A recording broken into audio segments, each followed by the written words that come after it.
Welcome home, Michael, and welcome home to our audience. And we're excited to have you join us in our home as we continue to tell the story of how the book of Acts is unfolding today and continuing to make an impact around the world. And as we do in our time with you, we will share our stories from around the globe and share insights from leaders that we learn as we work with our global network. And what we want you to hear and see is the progress that's being made all around the world, and believe in following the pattern of Acts so that you can be motivated and encouraged and take his same excitement that we have from being on the front lines of this work, and know that this is a work for all of us to do together, and is an accomplishment of family of families where we participate in the way of Christ the Apostles as laid out in Acts. Glad to have you home, Michael. Yeah. I know it's been a whirlwind. Conference, you went into conference, got through conference, got on a plane, traveled the world, got off the plane, went to the field and did some farming. So your sweet spot in all those things. And some of us left behind in the States were just talking about how you've grown into comfort in your stewardship as a apostolic leader around the world, your Pauline role.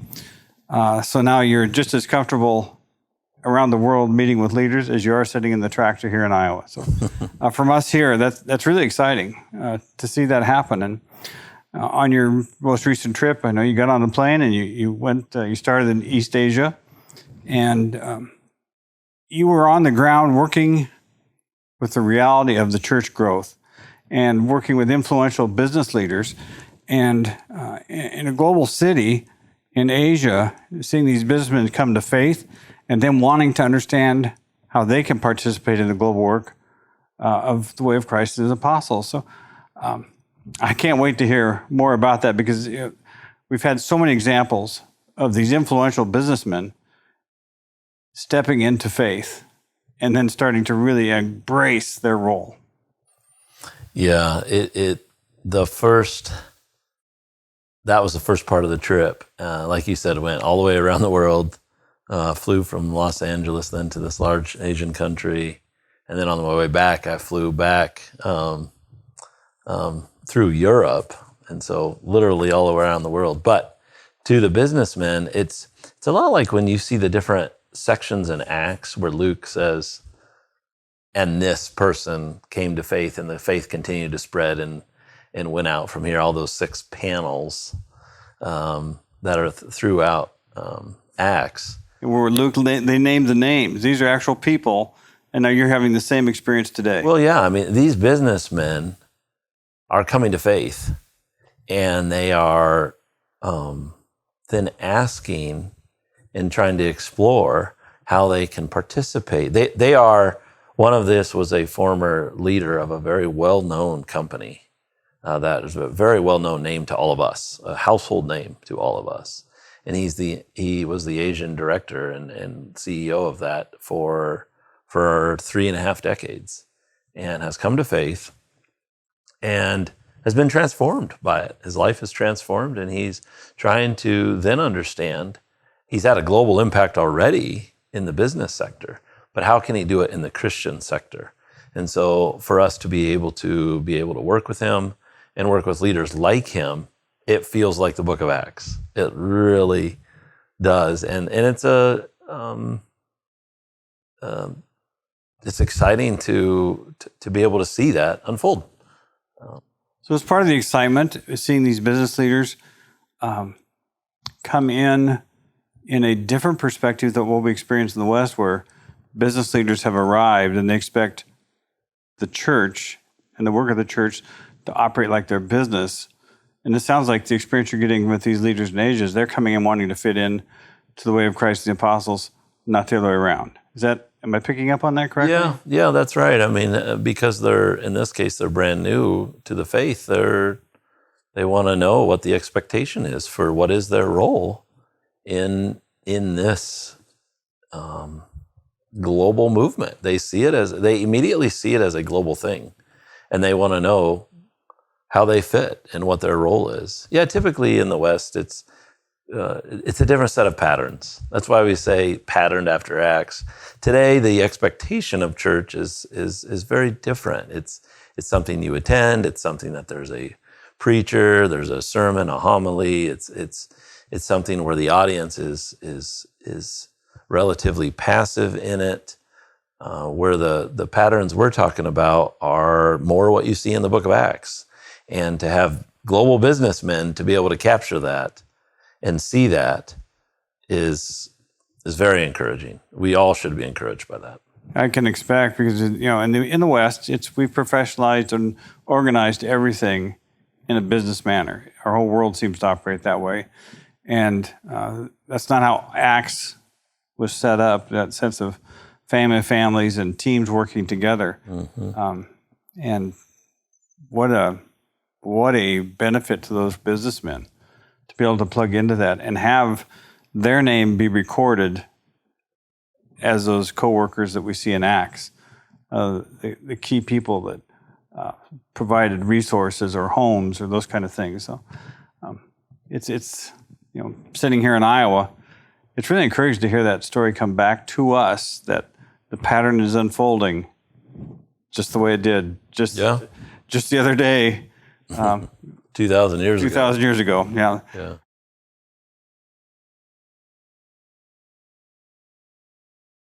Well, as we continue thinking about that with these leaders, so you've got business leaders, coworkers, and the other side of that is then the leaders that lead the coworkers, the Paul type leaders.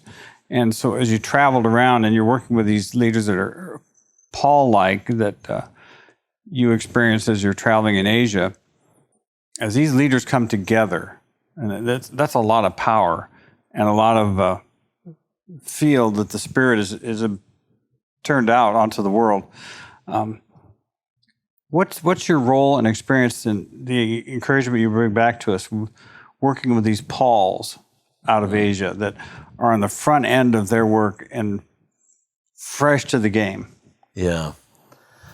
So from that global city where those businessmen are coming to faith and engaging, then I went further north in that country, and it is there met with so many different network leaders of churches, and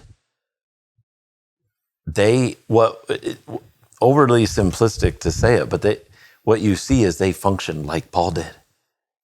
You see it. They want to build networks like Paul. They want to hold the network together. They have teammates. They have teams. They're based in churches, like in Antioch. They're based in their own Antioch, but they're building a network of churches. So again, to compare and contrast it to what we know as Christianity, to what you actually read in the New Testament, is actually there is quite a difference. And so when you read the biblical text and then you can see it in real life, you see that there are men being raised up today that function like the Apostle Paul.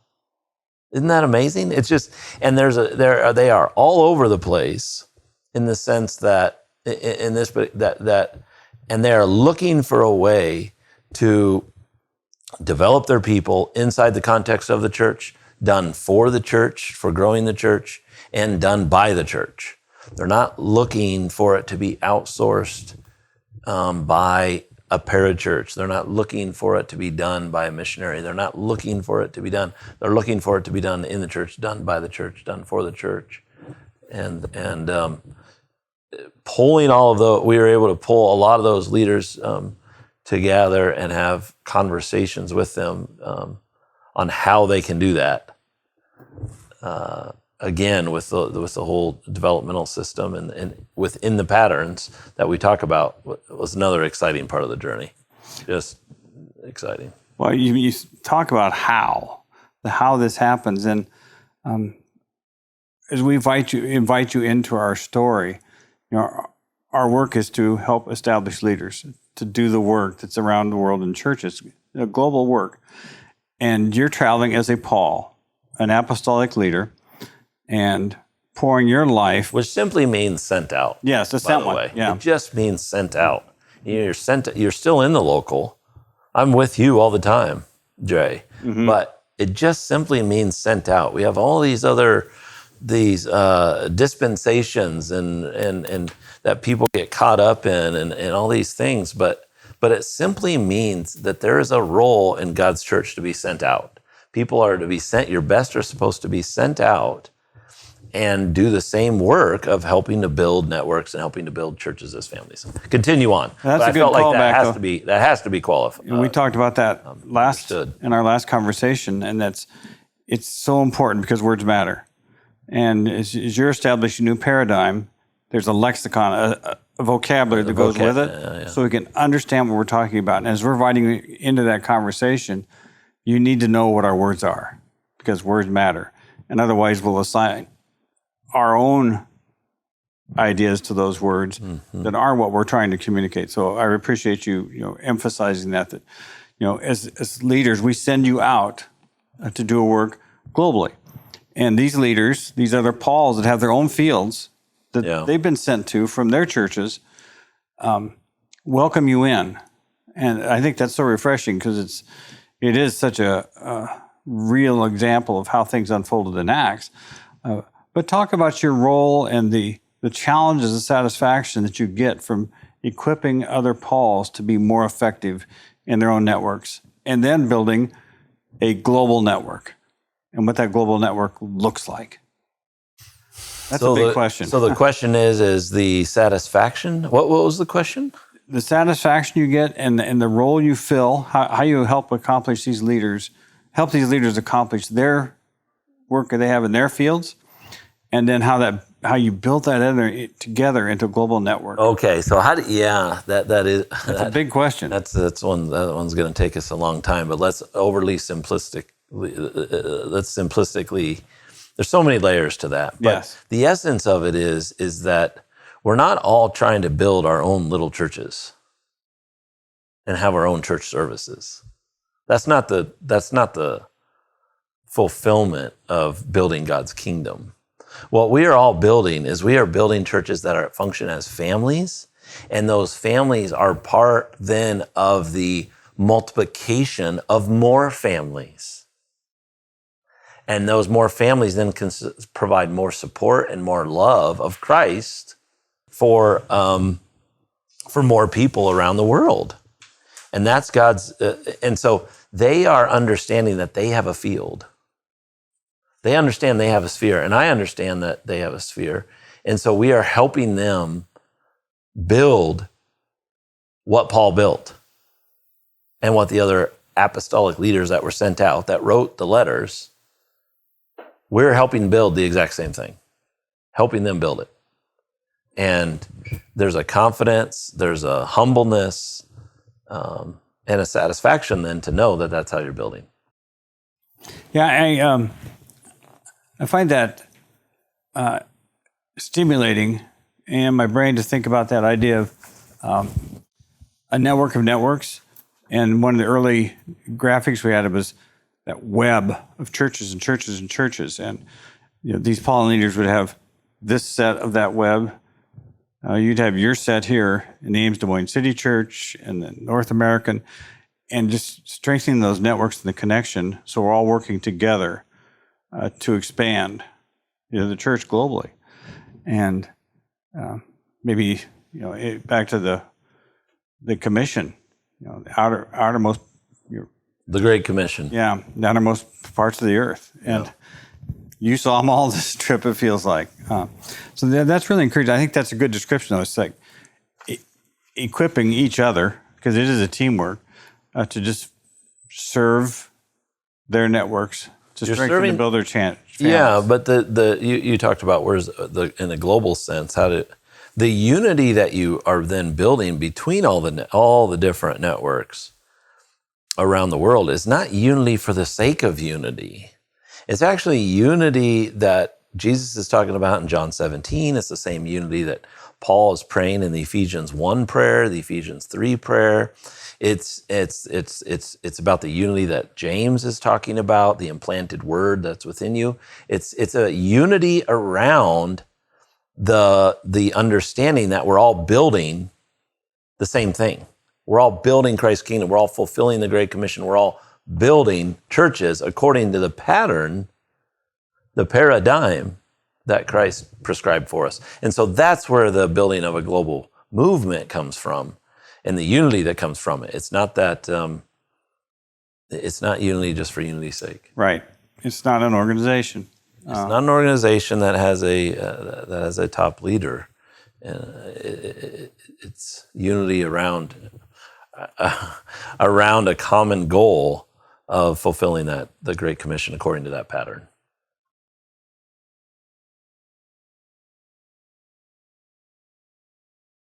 That's a great segue when we think about your next stop along your journey as you move into India.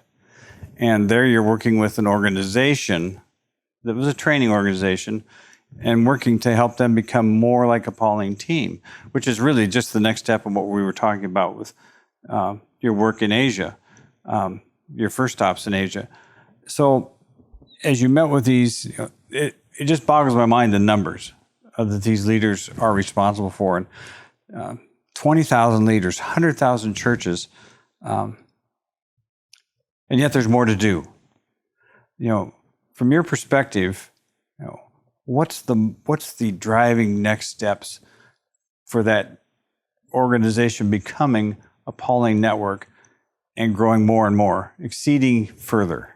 Yeah, so this group, they have done a masterful job over the last 15 years.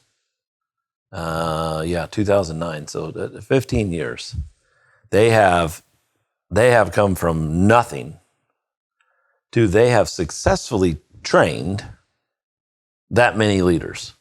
That's a fast ramp up. It's a fast ramp up, and the amount of team that they had to have, the amount of field that God's given them, the amount of people. There's so many things. Anybody who's trained anybody knows what it would take to train 20,000 people. But beyond that, then each of those 20,000 have had to then have their Timothy types that they have trained. They had to have their own set of disciples, their own set of leaders that they're bringing up, a second generation. And they have, part of the idea has been is that each of them plant a single church in a village. And so that's more or less, it's not happened perfectly, of course, but they have, after this many years, reached those goals. And so applaud and excitement and encouragement of how they're doing that work. However, they've structured themselves as a training organization. They are seen by others as a training organization. They are seen as a type of a school, a very dispersed school, as opposed to one with a singular campus and a place where everyone comes to that location, or maybe has a satellite or some distance education piece of it, arm of it. This is very different. They have really dispersed themselves. However, and so in that sense, aren't we satisfied? Well, no. Maybe they're further down the spectrum, but not where we need to be yet. Yeah, because, and why not would be the question is, why aren't they? Well, the reason is because that's still not what you see in the book of Acts. That's still not what you see as prescribed throughout the whole 27 letters. What you see is you see a complex network, a network of churches where the leadership in the whole network cares about clusters, cares about the hubs, cares for them as a father, nurtures them as a mother, and where each church then also has leadership in it, and they each have their own field and their own smaller network of churches within the larger group of in this case 100,000. And so what we need to do very simply is move them from a training organization to an apostolic team with a network of churches, with a complex network of churches, because it won't be just one network. There's many different networks, many different cultures within that. And so you got to move them just past. You're not just producing graduates. You're producing a whole network that's part of God's family. And it's a very big difference. And it takes it will take a whole nother decade of work to get there. But it's an exciting journey to be on.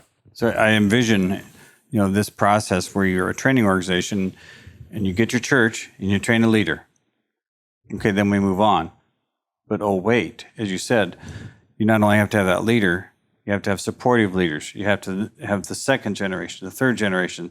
So you have to always be building these churches so they can be structured the way it's described in the New Testament with the leadership structure, but then having everyone equipped in the church to do the work of the saints. Yeah. And if you think of a training organization, that's daunting. So you get one trained with, okay, now we have to follow up. We have to train 10, 100, and organizationally, that sounds daunting, but thinking about it as families where it's organic, and you said might be one network, many networks, that all unfolds by how the Spirit's moving amongst the people and raising people up, but they handle it naturally in their own settings, locally, but as part of a network that has a great support that can come in and help establish, just as you do here with our third gen. You and Jeff are working to build our third gen, not as an organization, but we get together as family and challenge each other and set and push and push and push. One last little thing about this one was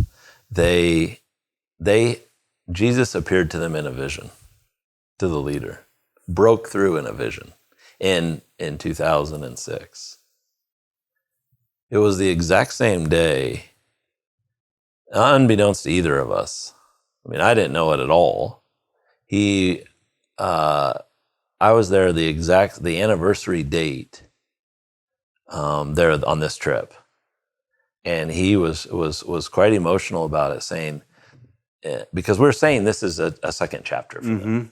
This is the next chapter, and he was affirming that there's something significant about the exact same day that this is happening, that this is their second chapter of their next decade of work.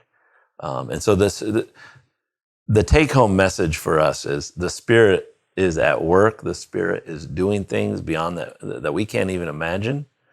And churches are being built, lives are being saved, and people are finding the love of Christ in these churches that are built as families. Well, it sounds like this leader's attuned to that work of the Spirit and trying to pay attention to what's happening. So it would make sense that anniversary would be significant because they're trying to see what is my calling, what is my...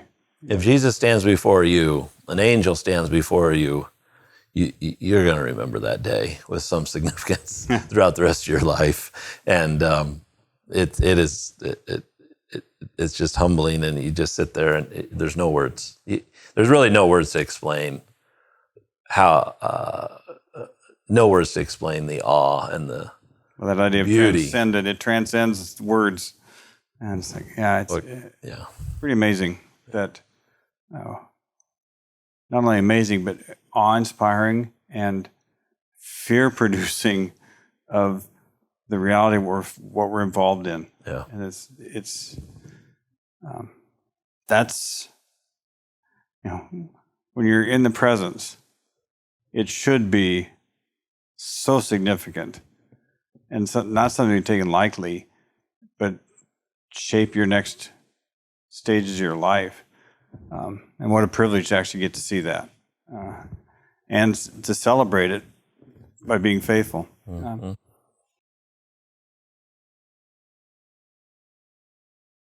So as you continue on, you're back in the slums again, a recurring theme. And I think of your first trip when you were in the slums, the raw, fresh reaction to the reality of a slum. And now your comfort of going in there and really being in tune with the ministry as it's unfolding there. And the experience you had this time, it sounds like it was very unique, where you've got leaders working with prostitutes to help them change their life and move through their faith. And tell us about that, how these principles that these leaders are using to shape these women's lives, what's the impact that's coming out of that you could see while you were there? So I went up to Mumbai again, as you're saying, Jay, and it was, again, I went back into the slums. I'm sorry, let me start with leaders. I met with a group of leaders again, and just the passion and the tenacity of these leaders to pursue the I got to pull you. You got to see the context of which they're in. They are bringing people to Christ all over the place, but then they want to build them up strong. They want to root them in the faith, and so they're not just looking for just anything. They want something that's simple, transferable, and repeatable, but looks like Acts because what they know is Acts. Well, that's right in your wheelhouse. That would really resonate, wouldn't it? And God just hooks us up with them. And so the first word I got to say about reflections is the tenacity by which these men and women. I had one woman who came to me during and she said, "What is the topos of early letters of Paul, middle letters of Paul, the later letters of Paul, and what's the topos inside of each of those 13 books?" Common question, right? It's not common at all. But this is you talk about, and topos meaning, what is the core argument that set of books is making? Topos just simply means the core argument. And what's the core argument of each singular book, and how does that all connect together? She's basically asking, what is the essence of Paul's arguments in simplistic form? And so we took a whiteboard, and drew them out for her. So the tenacity of these leaders and strength of them it's inspiring. The second thing that you were mentioning to hit on is seeing some of the churches that we're working with are 100% full of prostitutes, and what is happening is they're teaching them the first principles of the faith. So I had the privilege of going into the slum and visiting one of the homes. It's a 15-foot by 15-foot place. The bed, the kitchen, everything is right there. But they bring the prostitutes because the prostitutes are all surrounding in that locale, in that location. They come to the place, and this woman is teaching them the first principles. And so now, and then beginning to teach them some skills, some life skills. And so in her neighborhood around her, in the slum, that's who she's with.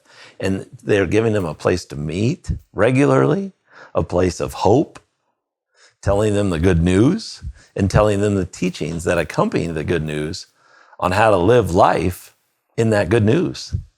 It is powerful to see that, and to see the impact of having churches being multiplied in that region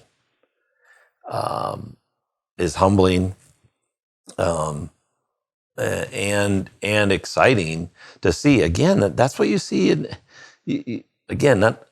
you've seen the book of Acts unfold. You see that this model of Christ and his church being a family can function anywhere, at any place, at any time. It works because people need hope, and they need a collection of people who believe in that same hope to rally around them every week. But it's more than just the hope. And this is such a contrast, a frustrating contrast. It's a conversation I was in yesterday around the work of rooting the way of Christ and the apostles. It's too hard. We don't need to do that much work. Why do we need to do the first principles? Why do we need to become established? All the pushback against becoming established and becoming grounded and able to handle the faith and be able to do theology and culture, to this woman that comes to you and wants to know the topos for the early letters, the middle letters, the later letters, taking seriously, working out her salvation in her life, understanding what she's called to do so she can actually apply it and live in a world. So as they bring these prostitutes in and are teaching the first principles, they're doing their work so they can live in a culture and make an impact, not only in their own lives, but the lives around them, that's what we're called to do. Be the embodiment of Christ as the church, where you can look in and see Christ's plan and see how it works in Mumbai or Ames. But it does take work, and it does take leaders that can help people get there. So, it's contrasting encouragement. There are these leaders that are investing and doing the time and the work that it takes to get their churches there, but also that the family members are fulfilling their role. As I think you talked about earlier today in our conversation, but it's not passive. It's a coming together that is active and investing your life into incorporating the scriptures into who you are and how you then live. Yeah. It's what hard. A great example. In the Western countries in particular, we are the state of our cultures. It is very difficult to get people. What the good news is good news how? Yeah. Might be the question Mm-hmm. in the West, because in the Western countries, but let's go back to the prostitutes in Mumbai. They hear the good news, and they hear it as good, great news, and they want to do everything in their power to get on that track of good news and get in that track of wisdom. And so they will learn as much as they can learn. They may not be able to read and write, but they will remember things better than, I would argue, better than most learners that can read and write, because their memory bank, they have a skill in memorizing. They have a skill in remembering, that they have developed that neural pathway in their mind. And they've told it differently. We could go on and on about this, Jay, but to suffice it to say, we in the West have a quite an uphill battle for our cultures to understand that we've got to get out of the Western Christendom ideas of church, and we've got to move more into the patterns that you see in Acts, and that produces less of an attendance, less of an audience, and more of a vibrant good news of Jesus Christ, and how all of us in our individual lives and our church family lives can participate what God is doing globally. That's where we've got to certainly move towards. Well, and just that example, the contrast of the brokenness and the fresh new life in Christ. Maybe it's easier to see, but it's no different. The brokenness exists in the West just as it does there. Yeah. As we continue on your journey, I'm thinking of that becoming established, the work that has to take place, and we here are investing so much in our second and third generations, which is like so obvious, and just like, wow, this is a refreshing new idea, but why didn't we know that all along? But to really emphasize it. And I know on this trip, there's a lot of opportunity for you to experience that second, third generation in India. And what did you see? And I know before I turn it back to you, is you mentioned in one of our earlier conversations about a young man that was a second generation. And as the second generation young man yourself, the instant connection, because of the reality of where you're at, and you're learning things, and you're trying to take first generation and make it yours and shape that. So I think you have a special affinity to see the reality of this. So what was your experience and what did you see around these second, third generation opportunities in India? Boy, I ask long questions, don't I? Yeah, you do. There's a lot in my head that's hard. That's part of this journey, right? There is so many things to answer your many questions with, Jay. The first place maybe to start is that there's a group of evangelical churches all across India. They have 12 or 11 different hubs around India. And they've worked with us for 10, 12 years. And they have kind of been silent for 4 of the last 4 years. But on this last journey, they really came alive. And where did they come alive? In their second and third generation aspects. And practically what we're doing is planning some celebration events with them, celebration banquets. So we like to have banquet feasts and not graduation events, but celebration banquet feasts, which is really a celebration of the accomplishments of how far they've come, but how it's the beginning of the next stage for them. And so we are practically doing that. But in the midst of that, you can see their second and their third generation are beginning to rise up. And so again, you say, you think, where is this headed? After 10, 15 years, and the first generation is now in their 80s. What? There's a piece of you that's like, well, what is? Where's this headed? And then to see the silence happen, and then to see the second and third generation starting to stand up was really encouraging. The other thing that related to the second and third generation is one of the leaders has been doing a lot of expansion, a different network, more of a Pentecostal type network, not an evangelical network. In this Pentecostal network, he's been doing a lot of expansion work outside in other countries, all around India. But his base, he hasn't paid enough attention to his base of churches. And he's coming back to his base of churches now and prioritizing that more. Spent some time with them, made some strategies together for that base, and then also met with some of his core group of leaders. His core group of leaders, all second and third generation people. All second and third generation. And so what I mean by that practically is those that are born after 1975 and those that are born after after 1995. So that would be second generation is 75, born after, and third generation would be those born after 1995. So those aren't perfect. Gene Twenge and other authors, they have their Gen X. I'm talking about a different type of Gen X. You got your boomers. Are you a boomer? Yes, I am. You're a boomer. Ashamed to admit it sometimes. Okay.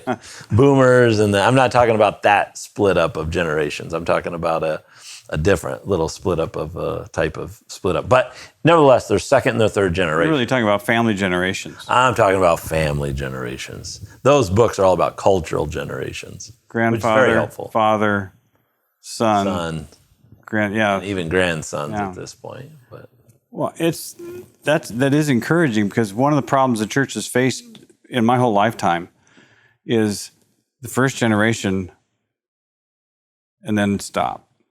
The following generations weren't coming along.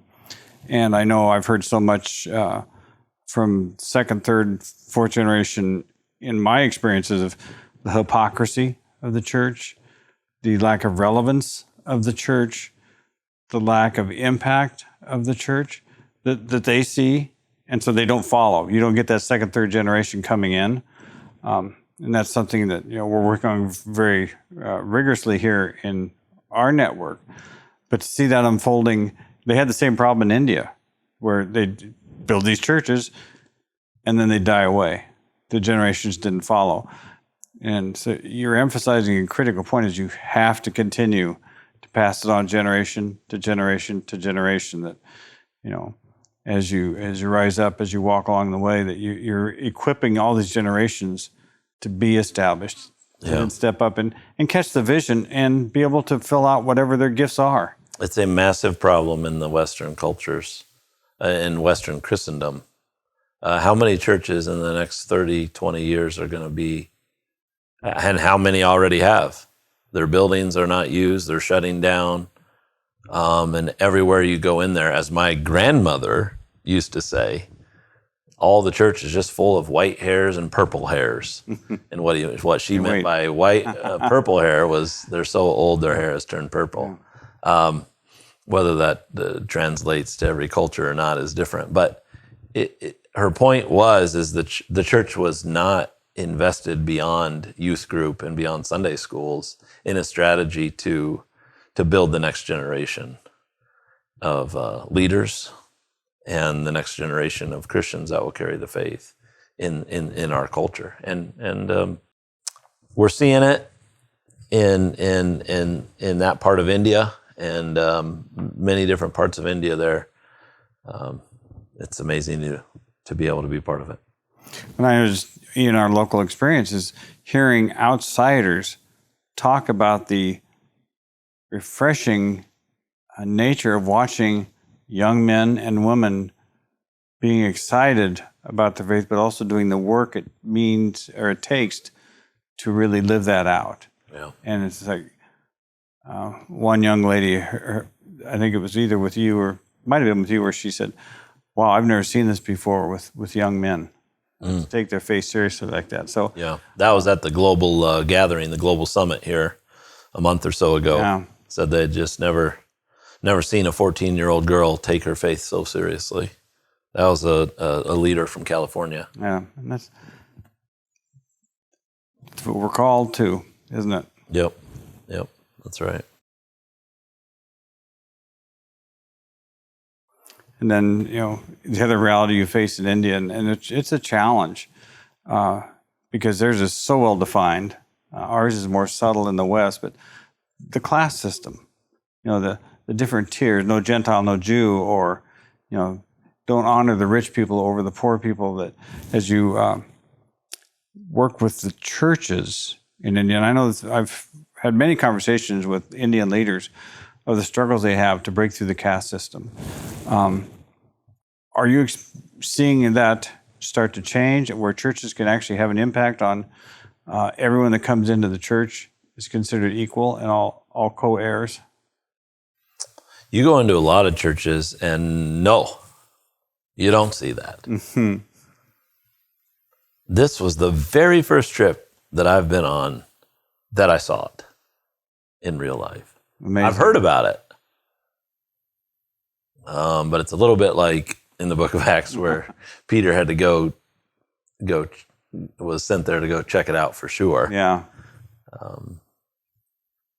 I went there, and yeah, the caste system is thousands of years old. You cannot eat with. What I saw was different caste people sharing each other's food, eating each other's food, and I saw them sitting together and eating.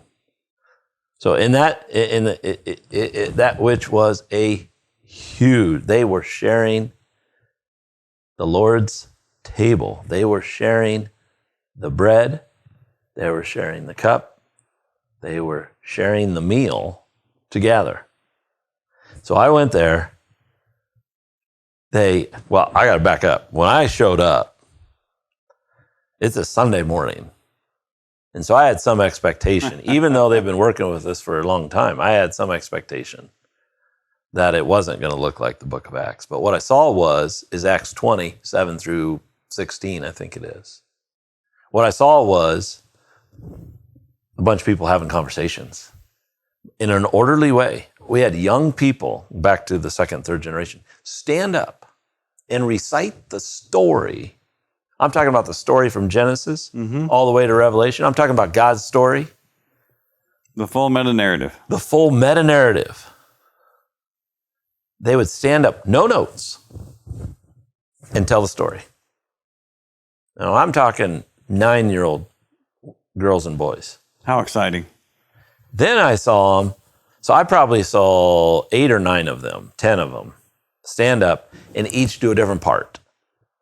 Then I saw another generation stand up and share their testimony, how they came to faith and the implications it has for their life up until this day. Men got up, sharing how they have been beating their wives, sharing how they were doing this, how they were doing that, how they were caught in sin, how they were doing all these things, but didn't know it was sin. But now, as they have, even after 5 years of knowing Christ, they're still doing these things, but they didn't know there's a different way of wisdom. So they're vocalizing their transformation, Yeah. even down to overcoming a centuries-old problem. Yeah. And then all those things are happening. And then the older generation gets up and tells about their life commitment to the whole family and to help lead the younger. The older are going to lead the younger. It's Ephesians 5, the older men help younger men. Older women help younger women. Parents, children, it was, you saw it in the time together by the way they've met. They represented the book of Acts by the way their meeting was structured. And again, to compare it to a different a different paradigm, you don't see that often. And so then in addition to those things, I saw them share a whole meal together, different caste systems. This is held in a parking lot type place. This is not a building. This is not even in someone's home. This is not under a tree. This is in a parking lot with makeshift. And it was the most beautiful family church I feel like I'd ever been to. I feel like I've been to a lot of different churches around the world. And so to see them understand the power of Christ's wisdom above and beyond the caste system. There were people, by the way, plenty of people in there that were there simply for the food.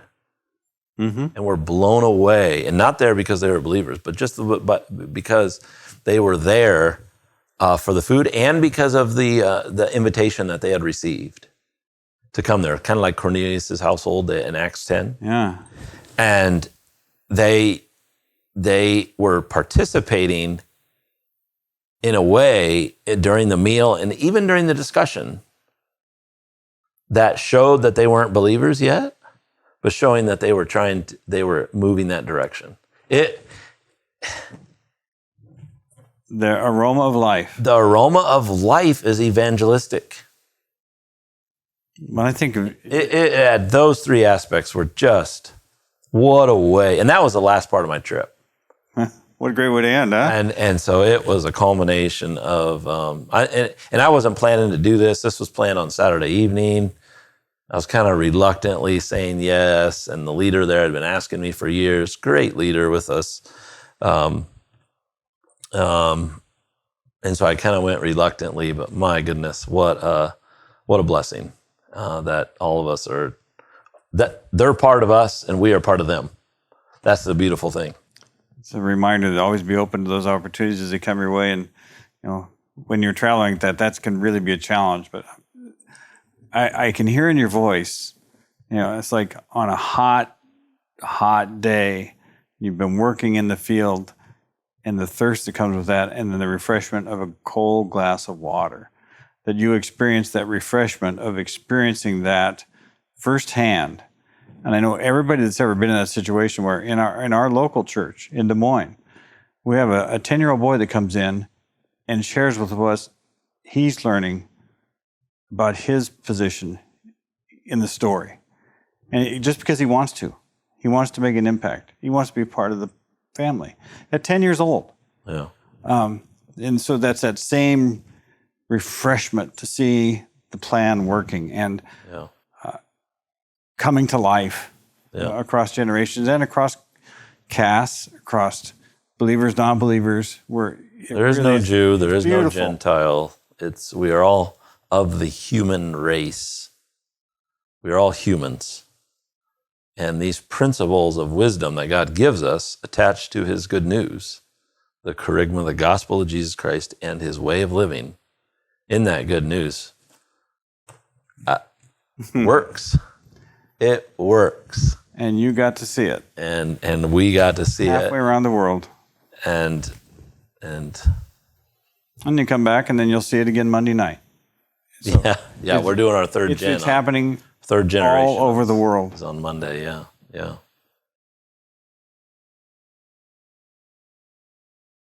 And just kind of the last thing is my spiritual son. Both my wife and I consider you our son.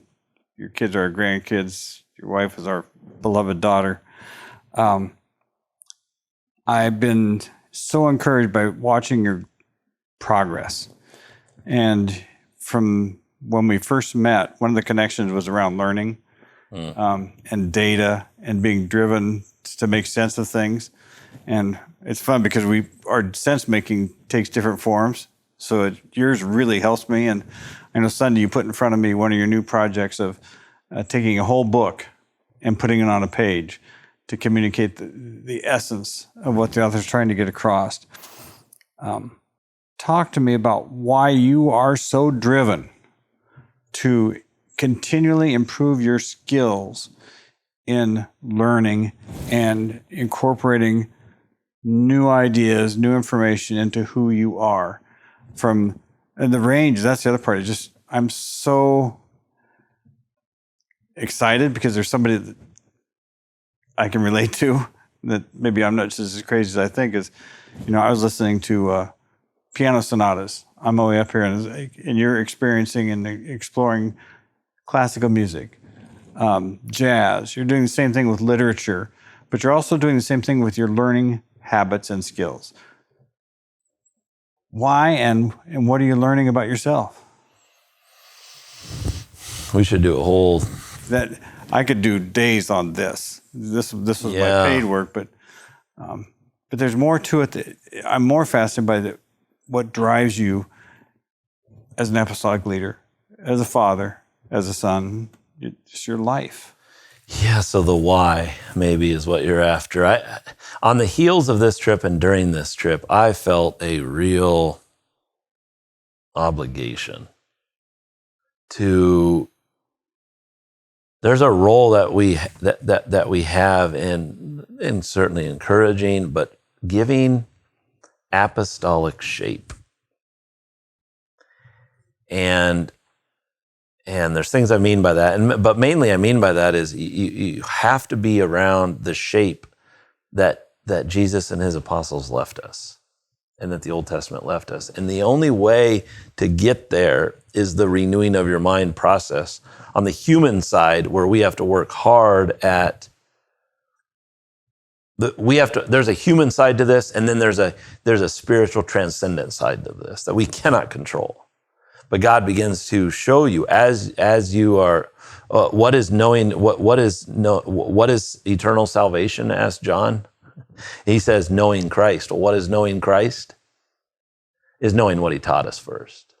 And what he taught us first is he chose to leave it in 27 books of the New Covenant, of the New Testament. And so and then in the 39 before it. And so we have 66 books that we need to master. And so part of why I do it is because it is because in a sense I feel like my family tells me I have to, in order to complete the role that God's given me. And my family is you. My family is your wife. My family is all the other elders. My family is all the other churches. The leaders in India. It's the woman who comes up to me and asks what the topos is of Paul's early, middle, and later letters, and then the topos of each of the 13 books. If I can't answer that question, and I got to go back and look at some lecture notes, let's say, but I don't know that. I'll get back to you on that question. If I'm not living with that inside of my soul, then I shouldn't be, in some senses, I shouldn't be sent out. We all have a role that's critically important to building Christ's kingdom. That's why God chose for us to be born in a certain time in a certain place. We didn't get to control that. And so it's just a recognition of, where does God have you? What does he want you to do? And that's not an individual enterprise. That's a answer that you come up with. That's your family comes up with that answer for you. Being an apostolic leader that's sent out is not something you choose. Your role is not something you choose. We're such an individualistic culture today. But it's something your family sees in you, recognizes in you, and then in Acts 13, they send them out. And that's why I do it.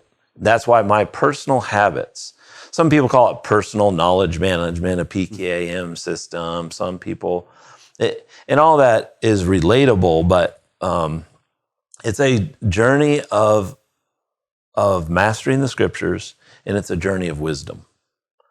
You are trying to, and so everything very pragmatically, let me choose to pragmatically more in the what, less of the why now.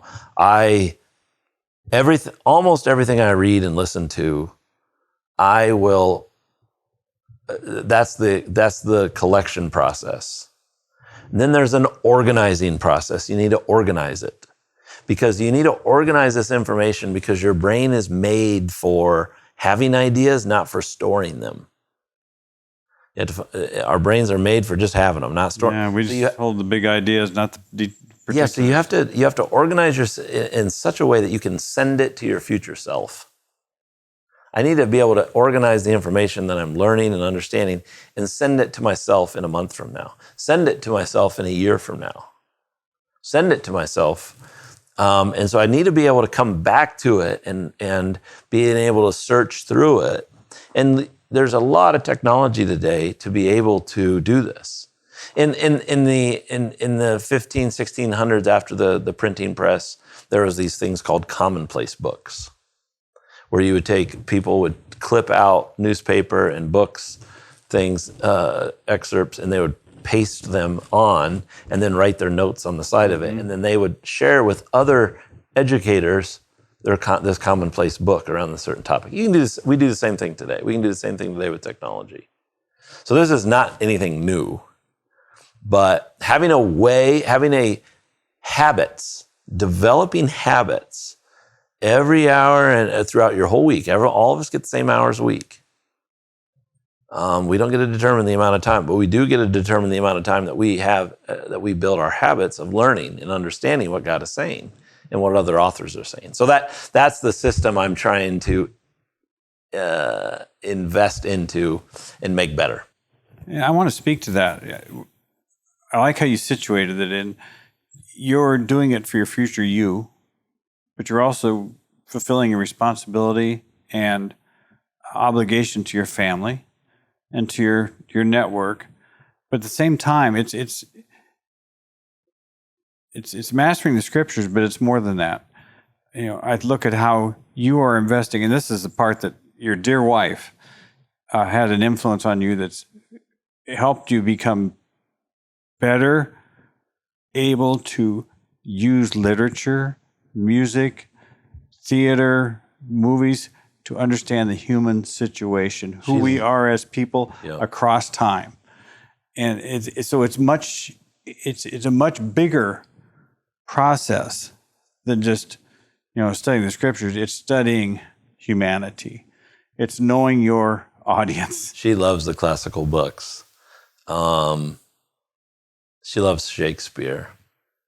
She loves classical learning. Who would have thought that I'm a farm kid. I grew up just doing hard work. I didn't know I'd ever find any value in the brothers Karamazov.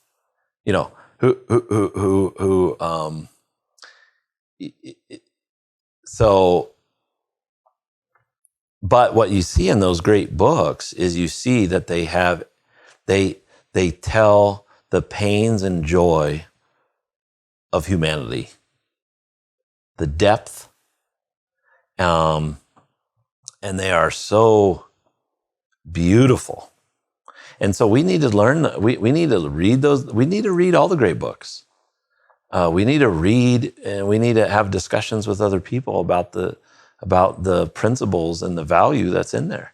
We should read those, and you read Moby Dick when you're in school, perhaps, but you don't know that when you read it at a different age, and you read it for different purposes. Boy, is it rich! It is rich, and that. But we do it again. It's not about I think you do it in school to get a grade, but you do it when as you're growing in your humanness. You're doing it because you understand the wisdom that can be not gained for yourself, but the wisdom that you can that be given to others. I mean, when you get yourself out of the way, we're such an individualistic culture, and when you get yourself out of the way, things really you really can begin to be in your own sweet spot in life. So let me take it. All right. And let me give you this. All right. I'm going to lob you a soft one. Oh, okay. One of our taglines, one of our favorite quotes that we share together. Oh. Further up, further in. Mm-hmm. And as you're talking, that's just resonating. Further up, further in. Your drive is further up, further in. Talk about that quote and how that reflects upon what you just shared. So that, because as people hear us say that, because that's part of our language that we share, kind of inside. It's our own little lexicon. Yeah. So that quote comes from Clive Staples Lewis, C.S. Lewis, as he's more well known as. And he did not believe in God at all. But as he began to have more conversations with Tolkien and with others, then he said, I kept going further up. And as I got further up, I felt myself being pulled further in. And every step of all the conversations, of the many conversations, I felt myself believing more than less. And so there was nothing else I could do but just continue to go further up and further in. And in a sense, what he explains is that he really had no choice but to just follow. It was beyond, he had a role to play as a human, but it was beyond his humanness. He had to just go further up and further in. Can you see the connection to how that quote fits what you just said? And the whole learning is absolutely, because I feel like we collectively didn't sign up for this. It signed us up for this. You've signed me up in a sense, yes. Jay. And I'm not called to be successful. I'm called to be obedient to that. And so my response then is I'm getting pulled further up and I'm getting pulled further in. And the best way to do it is embrace it and play your role in it. And what a great journey, though. Further up, further in. In my mind, you know, Lewis and Tolkien, because they took the time to put their thoughts on paper, their walks on the beach, you can join them. And so your learning pathway is to be able to sit and engage with some of the greatest minds of our time, or of all time, because it transcends time. You can sit and engage with Melville about a big fish or a big mammal. And so I'm encouraged, and I encourage everybody that's listening to this, is that process is to continue to engage in understanding the human condition by taking advantage of the great opportunity we have to walk down the beach with Lewis and Tolkien, as well as being able to master the scriptures. Yeah. And at the same time, hearing people's stories, the journeys they've been on. It's a great opportunity, a great privilege. So, again, as we come to an end, that's such an exciting way for it to finish. Our conversation this month, as we sit at home and talk about our life and how it's impacted by the gifts we've been given, the charges we've been given, the administration that we're responsible for, and taking seriously the work that we do, but also enjoying the ride as we go further up, further in, because you just spent, I guess it's been 2 months going along that ride with leaders and believers from all over the world. Yeah, it was 3 months, a little over 3 weeks in different countries. And then 2.5 weeks here with 20 some countries here. So yeah, it's the 6-7 weeks have been quite a journey. And so we hope that as you listen to this conversation, we hope we're trying to get better because we take this work seriously. But we're also so excited to share our story with you and invite you into this conversation. And I would love to have this room full of people that could engage with us and have a broader conversation. But in a way, that in my mind, I can have people asking their devices, what do you mean by that? And having those conversations out loud that are in their head, but bringing them out as they go further in. Yeah. So we thank you for joining us and invite you back next time to go further up and further in. Amen. Thank you, Michael. Yep. Until then.